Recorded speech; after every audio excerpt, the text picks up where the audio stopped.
কালাছড়ায় হজরত নিমাইচাঁদপুরীর 23তম ওফাত দিবস ও সিলসিলায় নিমাইচাঁদপুরীর মাসিক খানকা মাহফিল সম্পন্ন। নকশবন্দি মোজাদ্দেহি তরিকার প্রখ্যাত বুজুর্গ শাহ সুফি আলহাজ হজরত মাওলানা মাহমুদুর রহমান চৌধুরী নিমাইচাঁদপুরীর 23তম ওফাত দিবস ও সিলসিলায় নিমাইচাঁদপুরীর মাসিক খানকা মাহফিল অনুষ্ঠিত হয় রবিবার পুরো হাইলাকান্দির কালাছড়া দারুল উলুম মুহসিনিয়া ফুলবাড়ি মাদ্রাসায়। এদিন সকাল 10 ঘটিকায় পবিত্র কোরআন তেলাওয়াত ও নাতে মোস্তাফার মাধ্যমে অনুষ্ঠানের সূচনা করা হয়। এরপর পবিত্র কোরআন শরীফ খতম, খাতামে খাজিগান দালাইলুল খায়রাত খতম সহ বিশিষ্ট উলামায়ে কেরামগণ নসিহত প্রদান করেন। উপস্থিত হয়ে নসিহত প্রদান করেন হযরত মাওলানা ফায়েজ আহমেদ লস্কর, হযরত মাওলানা কারি নজরুল ইসলাম, হযরত মাওলানা মুফতি জাকারিয়া হোসেন, হযরত মাওলানা মুফতি আফজল হোসেন ও সাহেবজাদা আলিমউদ্দিন চৌধুরী সহ অন্যান্যরা। মোনাজাত করেন টান্ডু সাহেবজাদা আতিকুর রহমান চৌধুরী। অনুষ্ঠানে উপস্থিত হয়ে বক্তব্য রাখেন অধ্যাপক হিলাল উদ্দিন লস্কর, অধ্যাপক জাকির হোসেন চৌধুরী, গুলেরিন হোসেন মজুমদার। উপস্থিত ছিলেন ইকবাল হোসেন মজুমদার, অ্যাডভোকেট নুরুল হক মজুমদার, হাজি নাসির উদ্দিন তরফদার ও মাদ্রাসার উপদেষ্টা হোসেন আহমেদ মজুমদার। অনুষ্ঠানে সভাপতিত্ব করেন নিমাইচাঁদপুরের বড় সাহেবজাদা শাহ সুফি আলহাজ হযরত মাওলানা মুসলেহ উদ্দিন চৌধুরী। বিকেল 4টায় তারিকাতের খতম, মিলাদ শরীফ পাঠ ও শাহ সুফি আলহাজ হযরত মাওলানা মুসলেহ উদ্দিন চৌধুরীর আখেরি মোনাজাতের মাধ্যমে অনুষ্ঠানের সমাপ্তি ঘটে। অনুষ্ঠান পরিচালনা করেন দারুল উলুম মুহসিনিয়া ফুলবাড়ি মাদ্রাসার সম্পাদক সাহেবজাদা আইনউদ্দিন চৌধুরী ও মাওলানা আফজল হোসেন। আজকে 2025 ইংরেজির 3 অগস্ট আজকে আমাদের সাহেব কিবলা নিমাইচাঁদপুরী রহমতুল্লাহ আলাইহির 23তম ওফাত দিবস উপলক্ষে দারুল উলুম মুহসিনিয়া ফুলবাড়ি কালাছড়া মাদ্রাসায় সাহেব কিবলার প্রতিষ্ঠিত মাদ্রাসায় সাহেবের ওফাত দিবস উপলক্ষে একটি ওয়াজ মাহফিল এবং মোনাজাত মাহফিলের আয়োজন করা হয়। সাথে ছিল আমাদের মাসিক খানকাও। আমাদের আজকের এই মাহফিলে সকাল 10 ঘটিকার সময় আরম্ভ হয়েছে। শুভারম্ভে আমাদের কোরআন তিলাওয়াত এবং নাতে মুস্তাফা সাল্লাল্লাহু আলাইহি সাল্লামের অনুষ্ঠানের সূচনা হয়। তারপর কোরআন খতম, খতমে খাজিগান এবং অন্যান্য খতম ছিল। এরপরে আমাদের উলামায়ে কেরাম দাওয়াতি মেহমানগণ এসে ধারাবাহিকভাবে বক্তব্য রেখেছেন।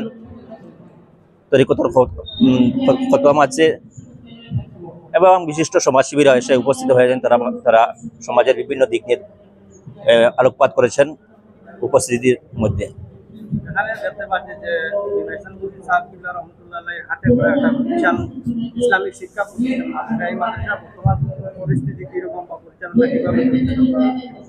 দেখুন, আমাদের এই মাদ্রাসা দারুল উলুম মুহসিনিয়া ফুলবাড়ি মাদ্রাসা, যে মাদ্রাসাটি 1986 ইংরেজি নিমাইচাঁদপুরী সাহেব কিবলার হাত ধরে প্রতিষ্ঠিত হয়েছিল, আল্লাহ পাকের অসংখ্য মেহেরবানিতে প্রতিষ্ঠার পর থেকে জনগণের মুসলিম উম্মার সাহায্য এবং সহযোগিতার বদৌলতে খুব সুন্দরভাবে পরিচালিত হচ্ছে।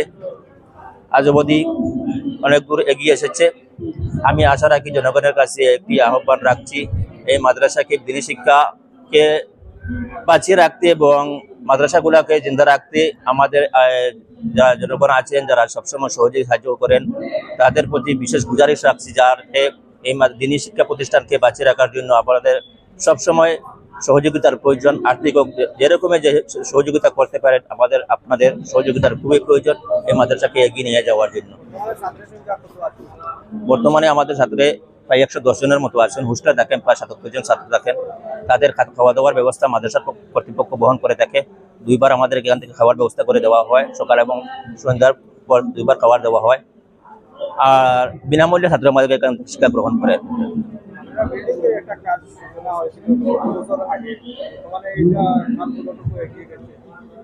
আমাদের পুরাতন যে বিল্ডিং 2টি ছিল, এর মধ্যে একটি ভেঙে যাওয়ার কারণে আমরা একটি নতুন ভবন কাজ শুরু করেছি, 3 তলা বিশিষ্ট ভবন। যে ভবনটি কাজ সম্পূর্ণ করতে প্রায় 2 কোটি টাকার প্রয়োজন।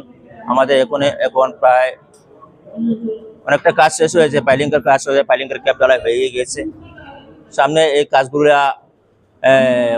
সম্পূর্ণ করতে অনেক টাকার প্রয়োজন আছে।